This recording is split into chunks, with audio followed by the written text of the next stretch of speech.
ഇത് രണ്ടിനും പറ്റുന്നവരായ ഉമ്മമാരെ, ഉപ്പമാരെ നമ്മളൊന്ന് മാറേണ്ടതുണ്ട്, നമ്മളൊന്ന് മാതൃകയാവേണ്ടതുണ്ട്. എങ്കിലേ നാളെ ഖബറാകുന്ന മണ്ണറയിലേക്ക് ചെല്ലുമ്പോ വലതും സാലിഹൻ എന്ന് ഹബീബായ നബിതങ്ങൾ പഠിപ്പിച്ച നാളെ ആഖിറത്തിൽ ഉപകരിക്കുന്ന, നാളെ പരലോകത്ത് ചെല്ലുമ്പോ അള്ളാന്റെ ഹബീബ് പറഞ്ഞില്ലേ, നമ്മളറിയാതെ സ്വർഗലോകത്ത് ദർജകൾ അധികരിച്ചു വരുന്നു. എന്തേ കാരണം? നീ മരണപ്പെട്ടപ്പോ നിന്റെ പ്രിയപ്പെട്ട സ്വാലിഹായ മകനുണ്ടല്ലോ, ആ മകന്റെ പ്രാർത്ഥന കൊണ്ട് അന്ന് കിട്ടിയതാണ് എന്ന് ഹബീബ് പഠിപ്പിച്ചതിലേക്ക് നമ്മളെത്തിപ്പെടണമെങ്കിൽ നമ്മളെ പരിശ്രമം വേണം. അല്ലാഹു തൗഫീഖ് നൽകട്ടെ. അതുകൊണ്ട് പ്രിയപ്പെട്ട ഉമ്മമാരെ, ഈ സദസ്സിൽ വെച്ച് ഞാൻ ഓർമ്മപ്പെടുത്തുന്നു, ഞാൻ അവസാനിപ്പിക്കുകയാണ്. നമുക്ക് അല്ലാഹു തആല ആൺമക്കളെ തന്നിട്ടുണ്ട്, പെൺമക്കളെ തന്നിട്ടുണ്ട്. പെൺമക്കളെ ആവശ്യമായ വിദ്യാഭ്യാസങ്ങൾ നൽകിയിട്ട്, ആത്മീയമായ വിദ്യാഭ്യാസങ്ങൾ നൽകിയിട്ട്, ആത്മീയമായ ശൈലിയിൽ അള്ളയും റസൂലും പൊരുത്തപ്പെട്ട രൂപത്തിൽ വീട്ടിൽ നമ്മളെ വളർത്തണം. അതോടുകൂടി അല്ലാഹു നമുക്ക് തന്ന ആൺതയുണ്ടല്ലോ, ചില ആളുകൾക്ക് രണ്ടാൺമക്കളെ തന്നിട്ടുണ്ട്, 2, 3, 4 ആൺമക്കൾ ഉണ്ടായിട്ട് ഒരാള് പോലും ആത്മീയമായി പഠിക്കാതെ, ഒരാള് പോലും ഒരു മുതഅല്ലിമായി വളരാൻ കഴിഞ്ഞില്ലെങ്കിൽ ആ ഉമ്മാന്റെ നഷ്ടമെത്രയാ, ആ വാപ്പാന്റെ നഷ്ടമെത്രയാ. ചിന്തിച്ചു നോക്കൂ ഉമ്മമാര്, നിങ്ങളുടെ ഒരു മകൻ അതാ നല്ലൊരു മുഅല്ലിമായ, ഒരു മുദരിസായി, ഒരു ആലിമായ, ഒരു പണ്ഡിതനായ, ഒരു ഖതീബായി നാടിന്റെ ഏതെങ്കിലും ഒരു ഭാഗത്ത് ഏതെങ്കിലും ഒരു പള്ളിയിൽ നിന്നുകൊണ്ട് ഖുതുബയോടുകയാണ് വെള്ളിയാഴ്ച. ആ വെള്ളിയാഴ്ച ദിവസം എന്റെ പ്രിയപ്പെട്ട സഹോദരങ്ങളെ, അള്ളാന്റെ ഹബീബ് പഠിപ്പിച്ചിട്ടില്ലേ, പറഞ്ഞു വെള്ളിയാഴ്ച ഒരു സാഅത്തിന്റെ ഒരു സമയമുണ്ട്. ആ സമയത്ത് റബ്ബിനോട് പ്രാർത്ഥിച്ചാൽ, ഒരടിമ പ്രാർത്ഥിച്ചാൽ ആ പ്രാർത്ഥന സ്വീകരിക്കുമെന്നത് ഗ്യാരണ്ടിയാ. മുഹമ്മദുർ റസൂലുള്ളാഹ് തങ്ങൾ പഠിപ്പിക്കുകയാണ്.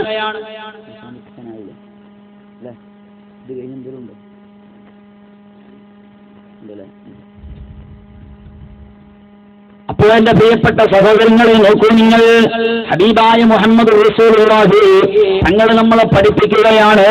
എന്റെ പ്രിയപ്പെട്ട സഹോദരങ്ങളെ, ഏറ്റവും നല്ല പണി അത് ഖുർആൻ പഠിക്കലും പഠിപ്പിക്കലുമാണെന്നല്ലേ പറഞ്ഞത്. ഏറ്റവും നല്ല പണി ഏതാണ്? ഏറ്റവും നല്ല ആളേതാണ്? അല്ലാഹുവിന്റെ ഹബീബ് പഠിപ്പിച്ചത് ഖുർആൻ ഖൈറുക്കും മൻ തഅല്ലമൽ ഖുർആന വഅല്ലമഹു. ഖുർആൻ പഠിക്കുകയും പഠിപ്പിക്കുകയും ചെയ്യുക എന്നതാണ്. അത് ചെയ്യുന്ന ആളാണ് നിങ്ങളെ കൂട്ടത്തിൽ ഏറ്റവും നല്ലയാളെന്ന് മുഹമ്മദ് റസൂലുള്ളാഹി സ്വല്ലല്ലാഹു അലൈഹി വസല്ലം തങ്ങൾ പറഞ്ഞുവെങ്കിൽ, ഒരു മുഅല്ലിമായ, മുദരിസായ, ഖതീബായ ഒരു കുട്ടിയുള്ള ഒരു ഉപ്പാന്റെ അവസ്ഥ, ഒരു ഉമ്മാന്റെ അവസ്ഥ ചിന്തിച്ചു നോക്കോ. ഏതെങ്കിലും ഒരു പള്ളിയിൽ ആ പ്രിയപ്പെട്ട മകനതാ വെള്ളിയാഴ്ച മിമ്പറിൽ നിന്ന് ഖുതുബയോതുകയാണ്. ഖുതുബയോതിയിട്ട് പ്രാർത്ഥിക്കുന്നു, അല്ലാഹുമ്മ അജിർനാ മിനന്നാർ. അല്ലാഹുവേ, നാളെ അതാ അക്രമികളെ നിഷേധിക്കുന്ന കഠോരമായ കത്തിയാടുന്ന നരകമുണ്ടല്ലോ, ആ നരകത്തിൽ നിന്ന് ഞങ്ങളെ നീ കാക്കണേ അല്ലാ. അല്ലാഹുമ്മ അജിർനാ വഅജിർ അസാതീദനാ മിനന്നാർ. പടച്ചവനെ, ഞങ്ങളെ മാത്രം പോരാ, ഞങ്ങളാക്കിയ ഞങ്ങളെ ഉസ്താദുമാർ അവരെയും കാക്കണേ അല്ലാ. പോരാ അല്ലാഹുമ്മ അജിർനാ വഅജിർ വാലിദീനാ മിനന്നാർ. പടച്ചവനെ, ഞങ്ങളാകാൻ വേണ്ടി പറഞ്ഞയച്ച, ഞങ്ങൾക്ക് വേണ്ടി ഡ്രസ് വാങ്ങി തന്ന, ഞങ്ങൾക്ക് വേണ്ടി ഭക്ഷണം ഒരുക്കി തന്ന, ഞങ്ങളെ ഒത്തുപള്ളിയിലേക്ക് പറഞ്ഞയച്ച ഞങ്ങളെ പ്രിയപ്പെട്ട ഉപ്പയും ഉമ്മയും ഉണ്ടല്ലോ, അവർക്ക് പകരം കൊടുക്കാൻ ഒന്നുമില്ല അല്ലാ.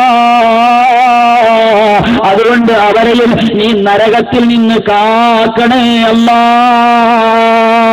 ഞാൻ 24 മണിക്കൂറും പള്ളിയിലാണ്. പള്ളിയുടെ മിഹ്റാബ്, മിമ്പർ, മദ്രസ, ഖുർആൻ, പുസ്തകം, കിതാബ്, ഇങ്ങനെ ആത്മീയമായ മേഖലയിൽ നടക്കുമ്പോ എന്റെ പ്രിയപ്പെട്ട ഉമ്മാതാ തോട്ടത്തിൽ പണിയെടുക്കുകയാണ്. എന്റെ പ്രിയപ്പെട്ട വാപ്പ അങ്ങാടിയിൽ കച്ചവടം നടത്തുകയാണ്. ഒരു പക്ഷേ എന്റെ പ്രിയപ്പെട്ട ഉമ്മാക്ക് കൃത്യസമയത്ത് നിസ്കരിക്കാൻ കഴിഞ്ഞുകൊള്ളണമെന്നില്ല. എന്റെ പ്രിയപ്പെട്ട വാപ്പയ്ക്ക് കൃത്യമായ സമയത്ത് കച്ചവടം ഒഴിവാക്കി വന്ന് നിസ്കരിക്കാൻ അവസരം കിട്ടിയിട്ടുണ്ടാവില്ല. എന്റെ ഉപ്പയ്ക്ക് ഞാൻ ചെല്ലുന്നതുപോലെ കൂടുതൽ വിക്രുവല്ലാൻ അവസരം ലഭിച്ചിട്ടില്ല. എന്റെ ഉപ്പ വളർന്നു വന്ന സാഹചര്യം അതുപോലെയുള്ള സാഹചര്യമായിരുന്നു. പക്ഷേ എന്നെ ഇൽമു പഠിപ്പിക്കാൻ പറഞ്ഞിട്ട് എന്റെ പ്രിയപ്പെട്ട ഉപ്പ അമല് കുറഞ്ഞു പോയതിന്റെ പേരിൽ കുറഞ്ഞു പോയതിന്റെ പേരിൽ എന്റെ പ്രിയപ്പെട്ടവർ എനിക്ക് വാചകം ചെയ്തു തരുന്ന, എനിക്ക് ഭക്ഷണം ഉണ്ടാക്കി തരുന്ന, എന്റെ പ്രിയപ്പെട്ട ഉമ്മയെ ഉപ്പയെ സംരക്ഷിക്കുന്ന, ഉപ്പയ്ക്ക് മുഴുവൻ ആവശ്യങ്ങളും നിറവേറ്റി കൊടുക്കുന്ന, എന്നെ മുൻപ് പ്രസവിച്ച എന്റെ പ്രിയപ്പെട്ട ഉമ്മ, ആ ഉമ്മയ്ക്ക് വീട് പണികളുടെ ഇടയിൽ വീട്ടിലെ പണി ചെയ്യുന്നതിന്റെ ഇടയിൽ എന്നെ പോലെ ദിക്റുചൊല്ലാൻ അവസരമില്ലല്ലോ അല്ലാ, എന്നെ പോലെ നിസ്കരിക്കാൻ അവസരമില്ലല്ലോ അല്ലാ. അതുകൊണ്ട് ആ ഒരു കാരണത്തിന്റെ പേരിൽ, അമല് കുറഞ്ഞു പോയതിന്റെ പേരിൽ, ദിക്റ് കുറഞ്ഞു പോയതിന്റെ പേരിൽ എന്റെ ഉമ്മയെ നീ നരകത്തിലിടല്ല അല്ലാ. ദിക്റുചൊല്ലുന്ന സാഹചര്യം എനിക്കുണ്ടാക്കി തന്നത് പള്ളിയാകുന്ന ലോകത്തിലല്ല, ഏറ്റവും ഇഷ്ടപ്പെട്ട ഭവനത്തിലിരിക്കാൻ എനിക്ക് അവസരമുണ്ടാക്കി തന്നതെന്റെ ഉമ്മയാണ്, എന്റെ വാപ്പയാണ്. അതുകൊണ്ട് അമല് കുറഞ്ഞു പോയതിന്റെ പേരിൽ എന്റെ ഉമ്മയെ നീ നരകത്തിലിടല്ലേ അല്ലാ എന്ന് വെള്ളിയാഴ്ച പ്രാർത്ഥനയ്ക്ക് ഉത്തരം കിട്ടുന്ന സമയമാണ് ആ മകൻ അല്ലാഹുവിങ്കലേക്ക് പറഞ്ഞതെങ്കിൽ, ഉമ്മമാരെ നിങ്ങളുടെ ആഖിറം നഷ്ടപ്പെട്ടുകയില്ലേ?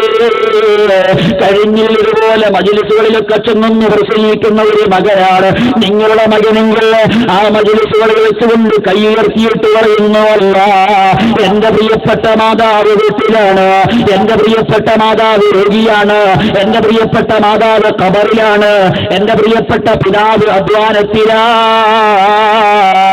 ആ പിതാവിന് നീ മഗ്ഫിറത്ത് കൊടുക്കണേ അല്ലാ, ആ പിതാവിന് നീ ആഫിയത്ത് കൊടുക്കണേ അല്ലാ എന്ന് നൂറുകണക്കായ ആളുകളുടെ മുമ്പിൽ വെച്ചുകൊണ്ട് പ്രസംഗിക്കാൻ കഴിവുള്ള ഒരു മകനായി നിങ്ങളുടെ മകൻ വളർന്നു വന്ന് ആ മകന് പ്രാർത്ഥന നടത്തിയാൽ എത്രയോ മുഅ്മിനീങ്ങൾ അവർക്ക് വേണ്ടി ആമീൻ പറയുകയാണ് ഉമ്മമാരെ, എത്രയോ മുഅ്മിനീങ്ങൾ നിങ്ങൾക്ക് വേണ്ടി പ്രാർത്ഥിക്കുകയാണ് ഉമ്മമാരെ. എന്തൊരു അനുഗ്രഹമാണ്.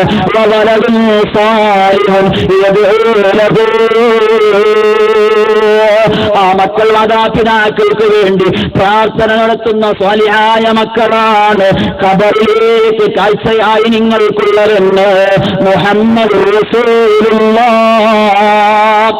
അതുകൊണ്ട് പ്രിയപ്പെട്ട ഉമ്മമാരെ, നമ്മുടെ മക്കളെ ഈ രൂപത്തിൽ നല്ല ദർസിലേക്ക് പറഞ്ഞു വെച്ചുകൊണ്ട് ആത്മീയവും ഭൗതികവും സമന്വയിപ്പിച്ച് പഠിപ്പിക്കുന്ന എത്രയോ സ്ഥാപനങ്ങൾ നമ്മുടെ കേരളത്തിൽ അകത്തും പുറത്തുമുണ്ട്. നമ്മുടെ ആലിമീങ്ങൾ പഠിപ്പിക്കുന്നുണ്ട്, നമ്മുടെ നാട്ടിൽ തന്നെ ഉണ്ടാവാം. അതിനവസരം നമ്മുടെ മക്കൾക്കുണ്ടാക്കി കൊടുത്ത് ഇനി ഏതെങ്കിലും മകന് അല്ലെങ്കിൽ ഏതെങ്കിലും ഒരു വീട്ടുകാർക്ക് അതിന് കഴിയില്ലെങ്കിൽ ആ മകനെ ഹബീബായ മുഹമ്മദ് റസൂലുള്ളാഹി തങ്ങൾ പറഞ്ഞതുപോലെ ഈ 4 വിഭാഗത്തിൽ ഏതെങ്കിലും ഒന്നാക്കി മാറ്റാൽ നമ്മൾ തയ്യാറായാൽ നമുക്ക് രക്ഷപ്പെടാം. അല്ലാഹു തൗഫീഖ് നൽകട്ടെ എന്ന് പറഞ്ഞുകൊണ്ട് എന്റെ വാക്കുകൾ അവസാനിപ്പിക്കുകയാണ്.